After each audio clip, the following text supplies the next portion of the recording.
Mayflower's upcoming 400th anniversary, 398 years ago, a group of passengers embarked on a dangerous journey across the Atlantic from this point in Plymouth. The survivors of this journey would become famous in both British and American history. The Mayflower was the ship which transported around 100 English and Dutch ordinary passengers and its crew of 30 to North America. This figure is an estimate, as the actual numbers are unknown to us. They would become known as the Pilgrim Fathers. There, they would found the Plymouth colony and sign the Mayflower Compact on the ship in 1620, sowing the seeds for American democracy. The ship originally left London in July 1620 before sailing down the Thames into the English Channel and then into the south coast. It anchored at Southampton, where it waited for a second ship, the Speedwell, to arrive from Holland. Aboard the Speedwell, there was a group of religious pilgrims previously exiled from England to Leyden in Holland. They were Puritans and religious separatists who wanted to break away from the Anglican Church. They believed the Anglican Church violated the biblical principles of Christianity and their faith. Both ships originally set sail for America on the 5th of August 1619, but the Speedwell started leaking. Both ships went to Dartmouth for repairs. Yet again the journey was compromised when they set off and the Speedwell continued to let in water. The two ships quickly made for Plymouth. It was here that the decision to pull the passengers from the Speedwell into the Mayflower was made. The Mayflower eventually set sail from Plymouth on the 6th of September 1620, despite the strong winds blowing out at sea.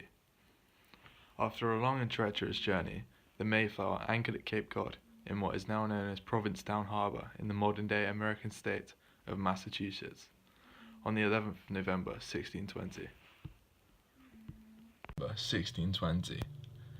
The Pilgrim Fathers sailed from Plymouth in the Mayflower in the providence of God to settle in New Plymouth and to lay the foundations of the New England state. The ancient corsair whence they embarked was destroyed not many years afterwards, but the site of their embarkation is marked by the stone bearing the name of the Mayflower in the pavement of the adjacent pier. So why was the voyage of the Mayflower so significant? The Pilgrims established a provisional government in the form of a social contract, which they signed on board the Mayflower. This would help ensure order and their survival. This became known as the Mayflower Compact, which would be an early form of the American Constitution. Many of the passengers went on to have prominent roles in the colony. For example, William Bradford, who recorded many events aboard the ship, ended up being the governor in a power-sharing agreement within the Plymouth colony for 30 years, up until his death in 1657. The Pilgrims were religious exiles, Puritans, who had previously lived in hiding. They hid in parts of England and then fled to Holland. Their voyage on the Mayflower gave them a chance to live the way they wanted, with religious freedom separated from the Anglican Church. This aspect of religious tolerance would later be a key aspect of the American Constitution and commemorates the voyage of the Mayflower and its passengers. This gin distillery was originally said to be a place where some of the passengers of the ship stayed while they waited for the ship to set sail. It is an example of the hospitality Plymouth showed to the Mayflower pilgrims, aiding their journey. Here, at the Barbican Harbour in Plymouth, the steps are a reconstruction of the original. The real ones the pilgrims set off from no longer exist. There is a granite block with the ship's name marking the approximate site, while a tablet commemorates the voyage, and it was erected in 1891.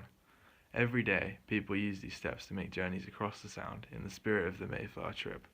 The steps are still very much a part of Plymouth's identity. And that is the story of the Mayflower Steps and the Mayflower which embarked from this historic location. Plymouth's identity is embedded in the passengers' impact on both sides of the Atlantic.